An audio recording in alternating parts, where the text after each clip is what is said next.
Welcome to today's podcast of Everyone Has the Freedom to Choose. This is Deb King.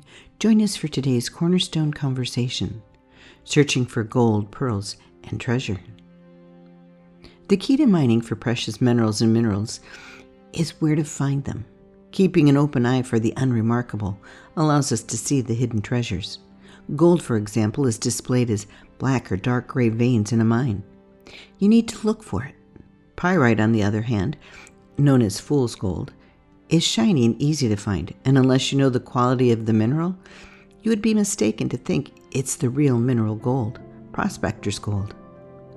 In Matthew 14, verses 44 to 46, Jesus speaks of a man who found a treasure on a plot of land, buried it, then purchased the land that had the hidden treasure.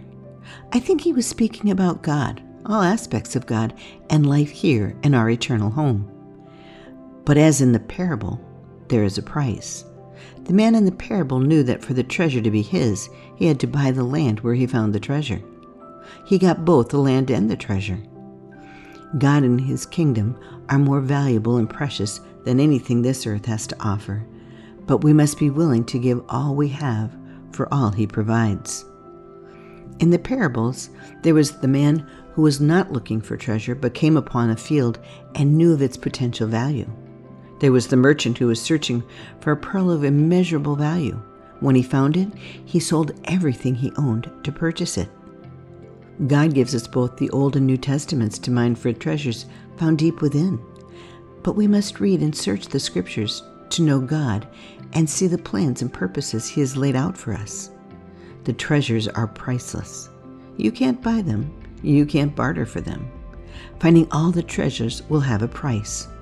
The more we look, the more we will find that it will cost us all that we are and have. But it's worth it. To find these treasures is not a passive exercise, but one of passion, purpose, and love. Pure gold. The law in the Old Testament points us to Jesus, the coming Messiah. Isaiah 53 reveals the Messiah, a man with no beauty or majesty to attract us to him. He is a man despised and rejected by mankind, a man of suffering and familiar with pain. Like one from whom people hide their faces, he is despised, and we hold him in low esteem. But he was pierced for our transgressions, crushed for our iniquities. The punishment that brought us peace was on him, and by his wounds are healed. Treasures of great price. We are told his mission and ours, then and now. Isaiah 61, verses 1 to 3. The Spirit of the Sovereign Lord is on me, because the Lord has anointed me to proclaim good news to the poor. He has sent me to bind up the brokenhearted, to proclaim freedom for the captives, and release darkness for the prisoners, to proclaim the year of the Lord's favor and the day of vengeance of our God, to comfort all who mourn, and provide for those who grieve in Zion, to bestow on them a crown of beauty instead of ashes, the oil of joy instead of mourning, a garment of praise instead of a spirit of despair.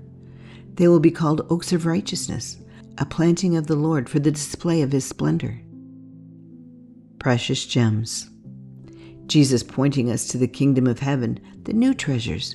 We are sojourners here. Our home is not here, but with him in heaven. John 14 tells us not to let our hearts be troubled. You believe in God, believe also in me. My Father's house has many rooms. If that were not so, would I have told you that I am going there to prepare a place for you?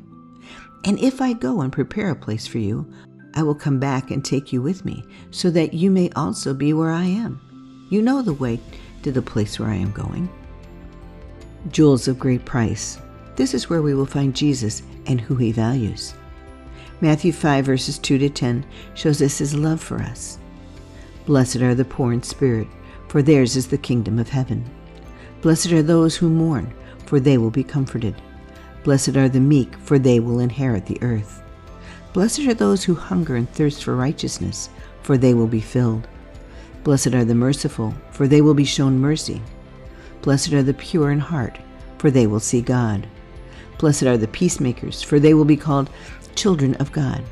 Blessed are those persecuted because of righteousness, for theirs is the kingdom of heaven. Blessed are you when people insult you, persecute you, and falsely say all kinds of evil against you because of me. Rejoice and be glad, because great is your reward in heaven. For in the same way they persecuted the prophets who were before you. The pearl of great price. Wisdom. Proverbs 2 verse 4, My son, if you receive my words and treasure up my commandments with you, making your ear attentive to wisdom and inclining your heart to understanding. Yes, if you call out for insight and raise your voice for understanding, if you seek it like silver and search for it as for hidden treasures, then you will understand the fear of the Lord and find the knowledge of God. For the Lord gives wisdom. From his mouth comes knowledge and understanding. He stores up sound wisdom for the upright.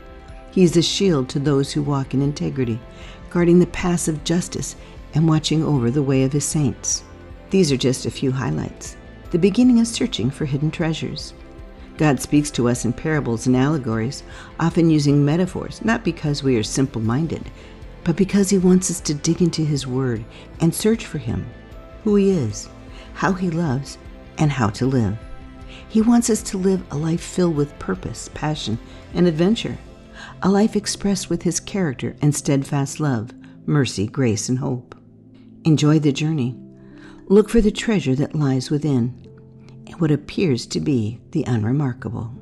Thanks for listening and being a part of our conversation. You are welcome to pass it on.